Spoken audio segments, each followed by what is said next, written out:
Stop. Stop waiting for someone else to show up for you. A lot of times we expect other people to do what we won't even do for ourselves. Today I want to tell you a story, a very real story that happened to me and what I learned from it. And the lesson that I learned from it really left a mark on me and brought me to a whole next level of accountability in how I navigate difficult situations. So about 8 years ago, I was still in my coach training program, and I had a peer coach, and her name was Cheryl. And Cheryl asked me one day in one of our sessions, she said, "Gail, what do you want to work on in our session today?" So at the time, I had some conflict going on at work, and I wasn't quite sure how to handle the conflict that was happening. And so I told Cheryl a little bit about the conflict. And where the conflict began is I had a former HR director who I got along with really well. She was very respectable. She did great things for the company, and she actually participated in the first part of my coach training with me. And so I just had a lot of respect for her. Well, she ended up leaving the company, and her successor was another female that was put into the role. And she also became the HR director for our segment, and her name was Lauren.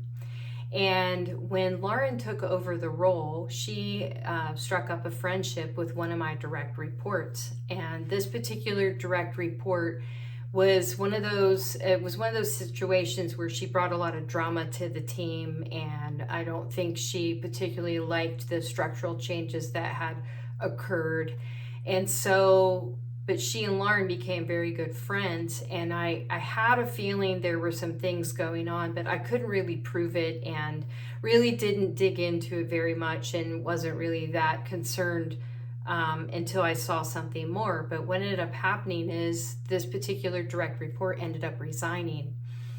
And I got access, of course, to her stuff. And upon getting that access, there were like 80 pages of emails between her and this particular HR director. So I simply turned them over to my boss, and I just said, look, I'm not asking for her to be fired. There's some really concerning stuff here. What I am, though, asking for is that some of this would be addressed, okay? So that happened, a couple months passed, but what ended up happening is Lauren began to do some things to really sabotage me. And she started doing things like leaving me out of very important meetings that I needed to be in that really impacted the area of the business that I led. And then, there were different situations where she would give me the silent treatment, where I would need a question answered from her expertise, and she would just ghost me or not respond.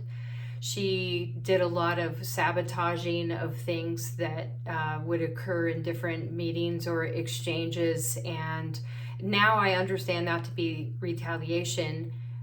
Back then, though, I didn't understand really what was happening. What I did know, though, was causing me a lot of stress, and especially because my job and my paycheck were possibly impacted by that. It really caused me a lot of conflict. So in this particular coach session, I told Cheryl about the situation, and I explained to her that I was really in this quandary because I didn't know how to handle it, and she was the top of the HR function.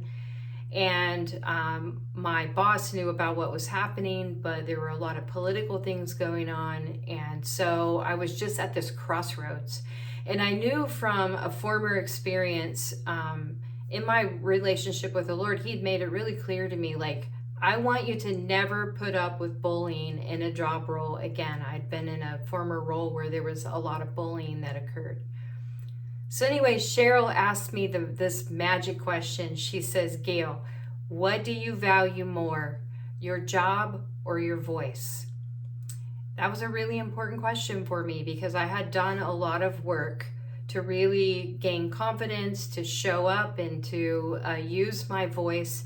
And yet I really felt like there were just chains around me in this particular situation. And so she asked me, "What do you think you need to do?" And I had learned, in my walk with the Lord, that part of what we're called to as believers is that there's like a three-part of the gospel. Love the Lord your God with all your heart, soul, mind, and strength. Love your neighbor as yourself, which means you have to love yourself first before you can really love other people.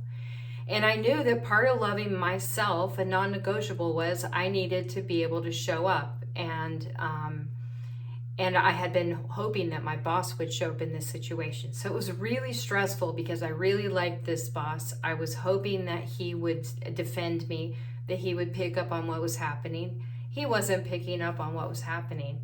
But what I did know is that because there was a situation of what was true, that I was trying to handle it rightly as a believer, as right as I could at the time, and I was trying to conduct myself in an upright manner, I really had this sense in this coaching session with her, like, I really need to stick up for myself, and I think I need to have a conversation with my boss. So I did.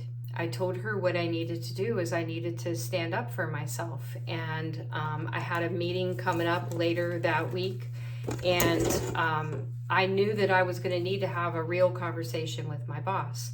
So what I did is I planned to bring it up in my meeting with him, but I also knew the risk in doing it, and I knew there was a lot on the line, but I also knew I couldn't settle. So I don't know if you've ever been in a situation like that where you come to a breaking point where you knew you just couldn't continue on as you are.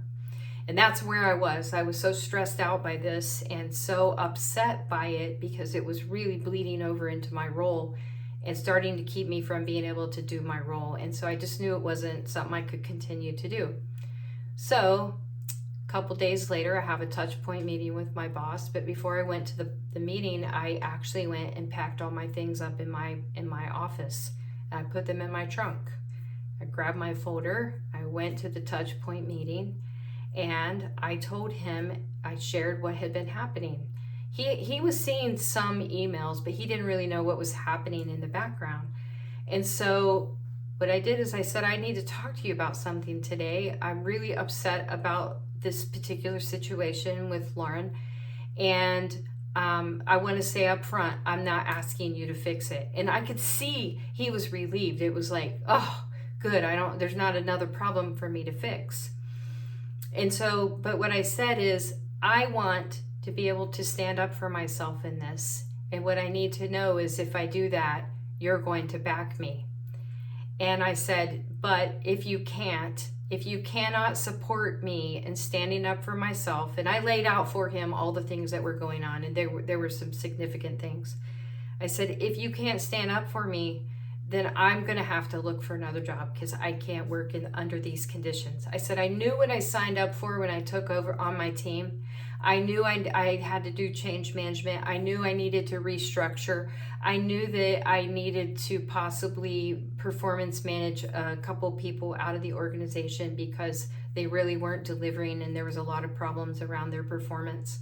I knew what all those things I had signed up for, but what I hadn't signed up for, and I said this to him, I didn't sign up for being undermined by HR. And he shook his head. He knew what I was talking about because he also had been dealing with the same HR team.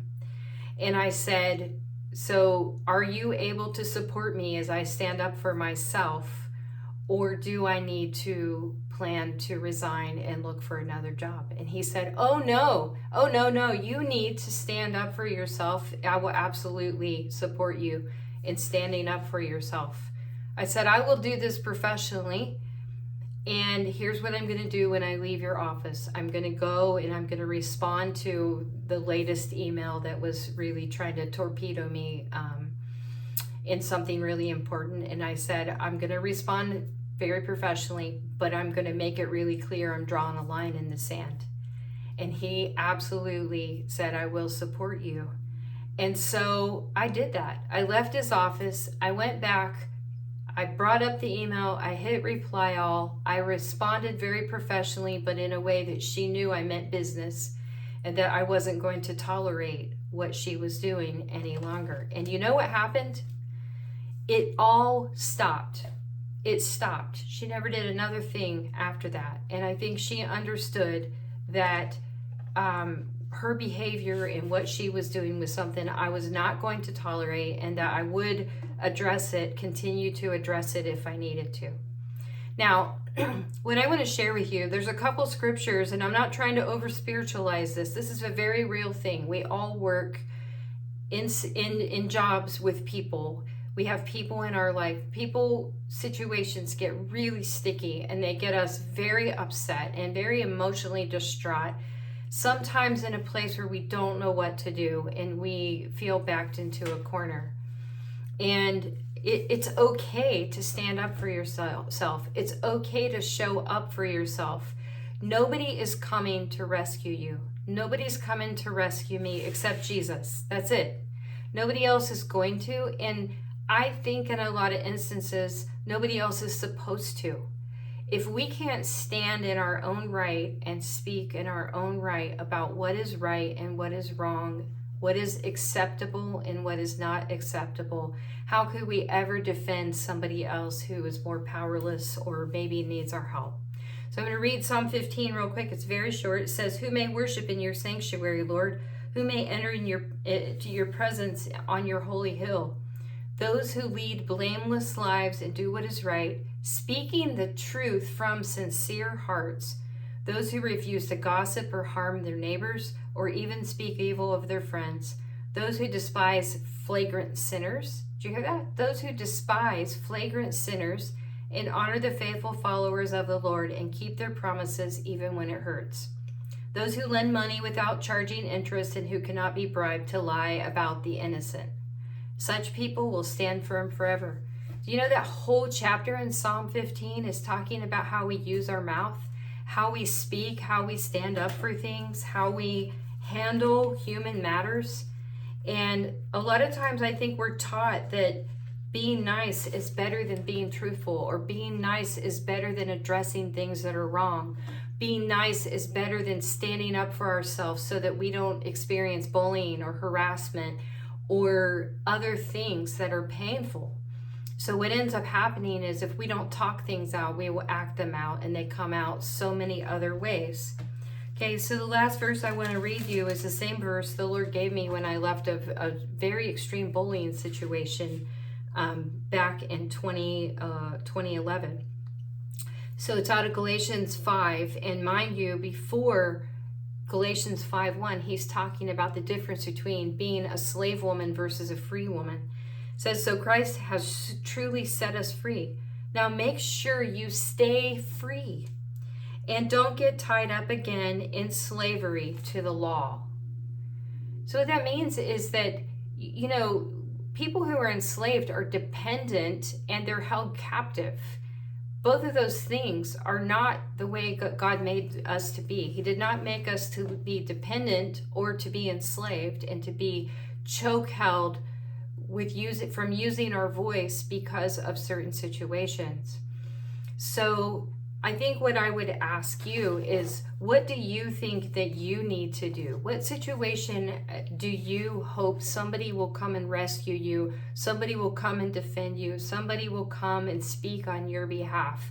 That actually you need to assert yourself and stand up for yourself. You need to show up for yourself and not abandon yourself from being defended.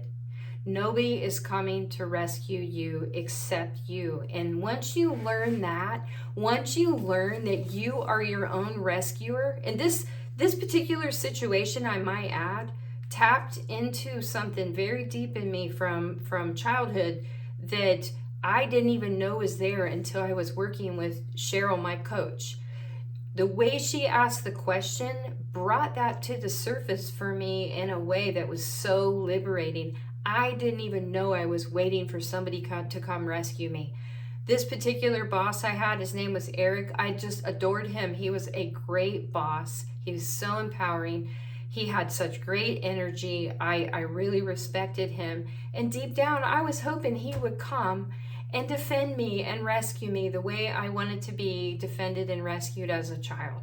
And when I realized that was actually, I was putting that on him and it wasn't fair. And that really I had the power as an adult woman to stand up for myself, to speak up for myself, to put it all on the line and to trust that God was going to have my back. And he did. He did have my back. Well, you know what ended up happening to her? She ended up getting let go.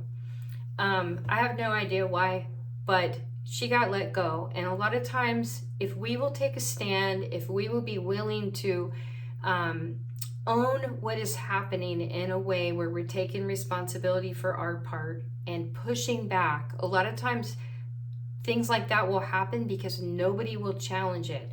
So I would encourage you, wherever in your life you may have a place where you're hoping somebody will show up for you, somebody will come and defend you, somebody will come and make things right. I promise you, if you will dig deep and you will ask yourself, what do I need to do? What do you value more? Your voice, your paycheck, your voice, or some relationship where you don't feel respected, your voice, or staying in a place that's secure but that you feel terrible about yourself. So anyway, I will leave you with that today. Make sure you subscribe, and I look forward to talking about more things like this that bring freedom. So be real, seek Jesus, and be transformed. And I promise, when you change from the inside out, everything outside changes too. So thank you, and I'll talk to you in the next video. Bye.